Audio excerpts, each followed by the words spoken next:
Halo pemirsa dimanapun Anda berada, senang sekali saya Zara Sabito Suceng dapat kembali menjumpai Anda dalam Unhas Pickup.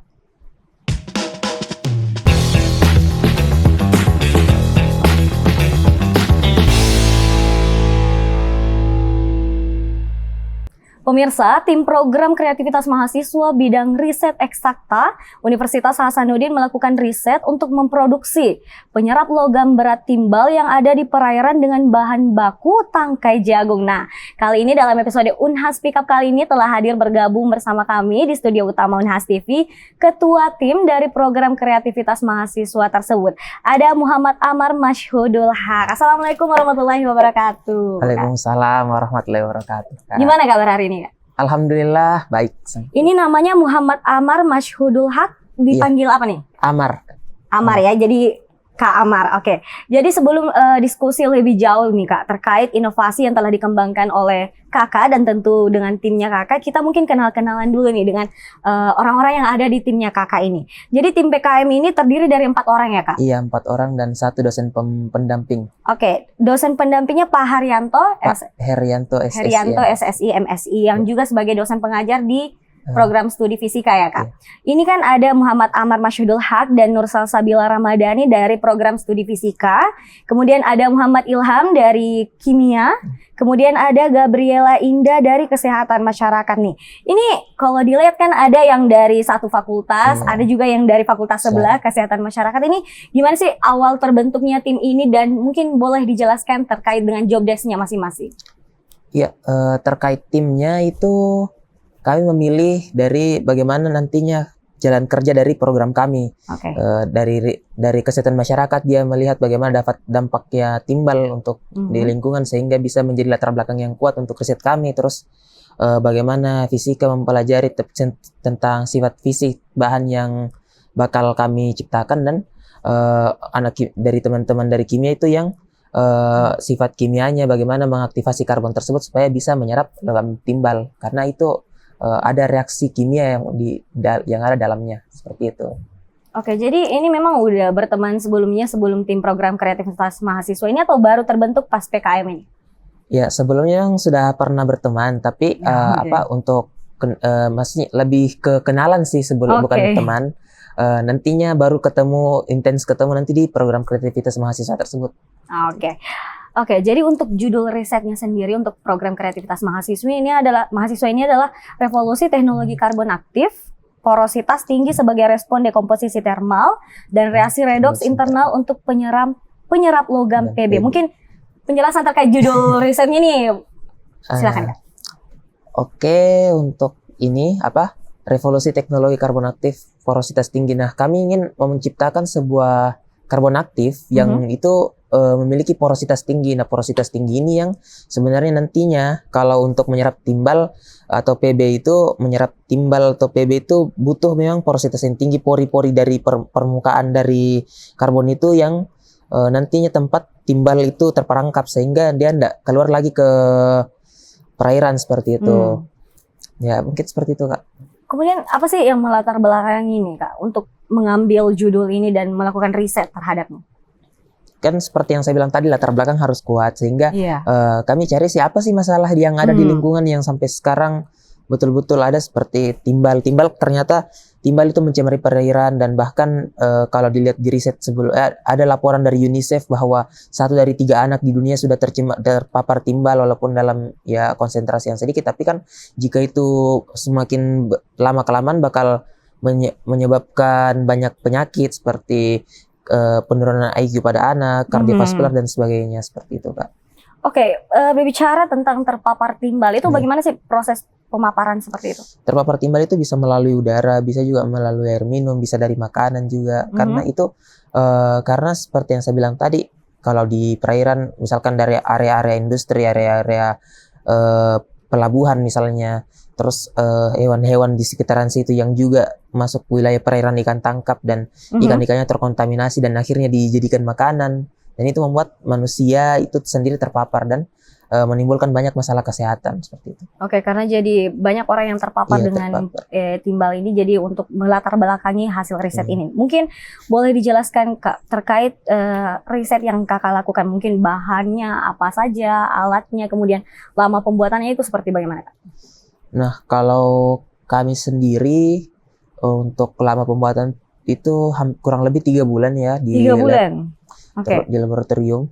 Kami menggunakan 4 laboratorium fisika material, kimia terpadu, laboratorium kimia analitik, dan laboratorium penelitian dan pengembangan sains di Fakultas MIPA semua.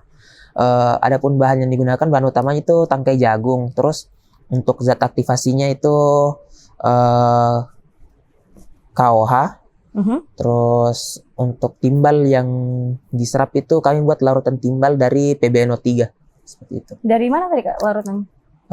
Larutan PbNO3 itu semua diproduksi oleh perusahaan yang sama, perusahaan Jerman, Merck, biasanya dijual di beberapa toko-toko bahan-bahan kimia.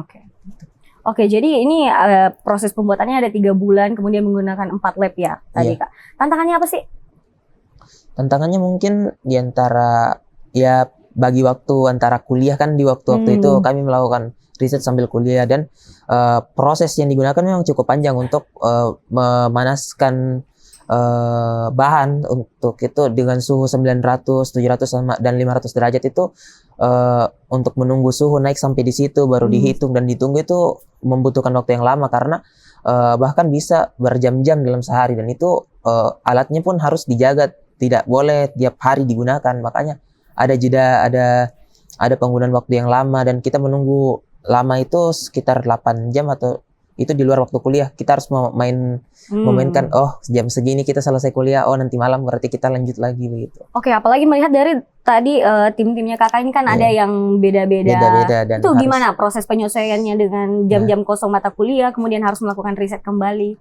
Ya, kebanyakan kalau mau cari waktu kosong semua sama-sama, ya kita lakukan di akhir pekan atau di malam hari seperti itu. Jadi bahkan kita sampai jam 2 atau jam 3 itu biasa di lab.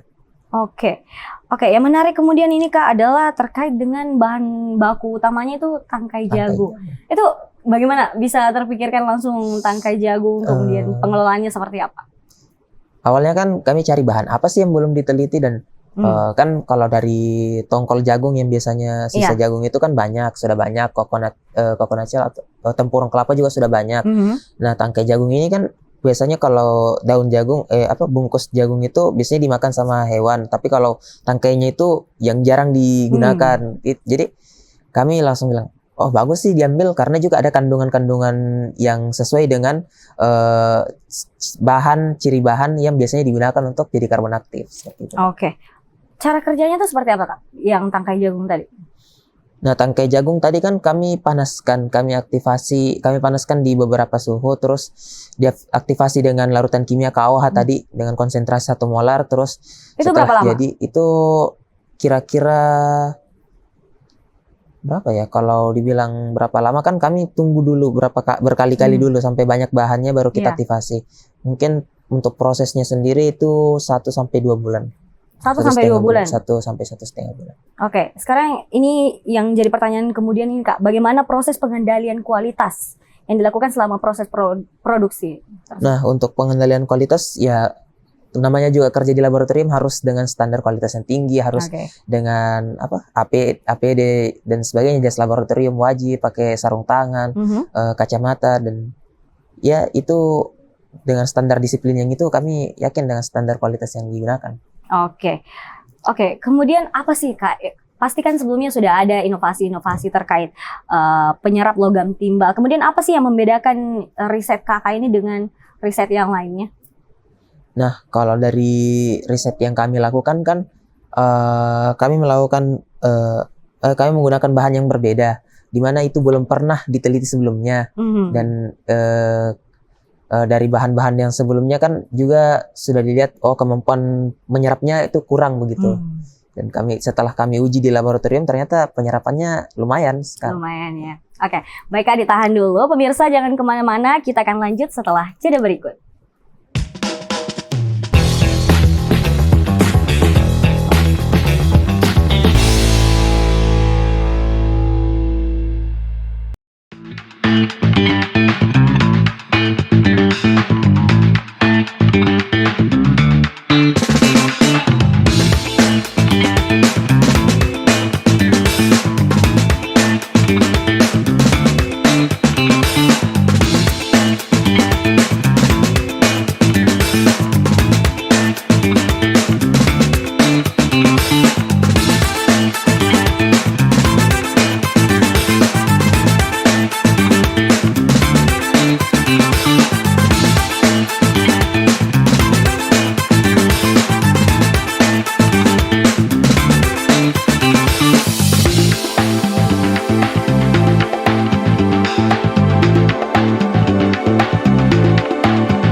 Baik pemirsa, terima kasih karena masih membersamai kami dalam Unhas Speak Up. Nah, kita lanjut nih Kak tentang proses risetnya Kakak. Jadi mungkin boleh diceritakan terkait dengan kendala selama melakukan proses pembuatan.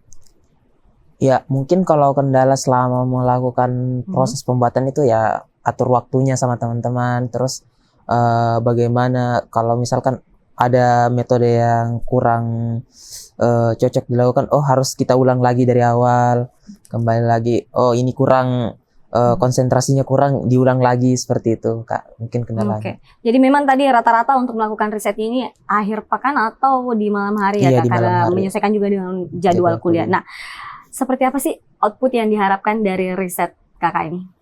Output yang kami harapkan ya penyerap timbal yang kami buat itu bisa menyerap sampai 100% timbal yang ada yang terlarut dalam air seperti itu, dan bisa diaplikasikan langsung di lingkungan seperti itu. Oke. Jadi kalau target pemasaran produk ini bagaimana Kak? Untuk saat ini kan kami masih penelitian skala lab, dan sampai sekarang belum ada terpikirkan sampai arah dikomersialkan seperti itu. Namun untuk keinginannya ya harapannya bisa dipasarkan di industri, di perusahaan-perusahaan yang punya tanggung jawab untuk mengelola air limbahnya seperti itu, supaya tidak tercemar lagi sama timbal dan bahan kimia lain. Jadi ini memang sekarang masih dalam proses riset ya Kak? Ya, untuk riset skala laboratoriumnya sudah selesai, dan sudah ada yang sampai penyerapan sampai 99%. 99%. Ya. Jadi sekarang sisa apanya nih Kak yang lagi sementara dikerjakan oleh tim? Karena di riset eksakta di program kreativitas mahasiswa itu masih ada proses yang penyusunan artikel supaya dipublish, dan sekarang kami juga mengurus di hak kekayaan intelektual, HAKI juga seperti itu. Dan kalau untuk risetnya sudah selesai, tapi sisa untuk publikasinya yang belum. Oke, jadi sisa publikasinya ya Kak. Oke, Iya. Kemudian apakah memang sudah ada sebelumnya testimoni terkait respon masyarakat terkait produk ini? Ya, kalau untuk saat ini belum ada ya, karena belum diaplikasikan di masyarakat. Tapi untuk ya kembali lagi dengan uji yang tadi sudah dilihat ada hasil yang untuk di skala sekian sudah mampu lah untuk menyerap seperti itu. Oke, terakhir nih Kak, apakah kedepannya produk yang Kakak hasilkan dari riset bersama teman-teman ini akan diperjualbelikan? Kami berharap demikian, supaya bisa bermanfaat banyak. Hasil riset kan riset harus, kalau cuma di laboratorium saja ya menurut kami masih kurang, makanya harus bisa dijual belikan, harus berdampak ke masyarakat luas lah seperti itu. Oke, kalau melihat risetnya ini memang modalnya besar atau gimana Kak? Ya modalnya tidak terlalu besar sebenarnya, kalau memang untuk lebih ke keamanannya yang kita harus lebih ini. Oke, untuk terakhir mungkin boleh closing statement dari Kak Amar secara singkat mengenai gambaran, manfaat, serta harapan dari inovasi riset yang Kakak kembangkan bersama tim. Ya, harapannya kalau produk yang kami hasilkan ini semoga kedepannya bisa dimanfaatkan lebih baik. Terus lebih banyak manfaat yang bisa digunakan, seperti pengaplikasian di bahan semikonduktor, bahan-bahan superkapasitor, dan dan pengembangan ilmu material lainnya, dan ilmu fisika dan kimia seperti itu. Oke, baik, terima kasih banyak Kak Amar atas closing statement-nya. Pemirsa, itulah tadi diskusi inspiratif kita bersama mahasiswa Unhas yang berhasil melakukan inovasi terkait penyerap logam berat timbal yang menggunakan bahan baku tangkai jagung. Terima kasih kepada Kak Amar atas waktunya dan kesempatannya untuk berdiskusi bersama, tentu dengan pemirsa Unhas TV. Terima kasih juga kepada para pemirsa yang telah bersedia menyaksikan Unhas Speak Up kali ini. Saya Sarah Sabita Suceng beserta kru yang bertugas, pamit undur diri dan sampai jumpa.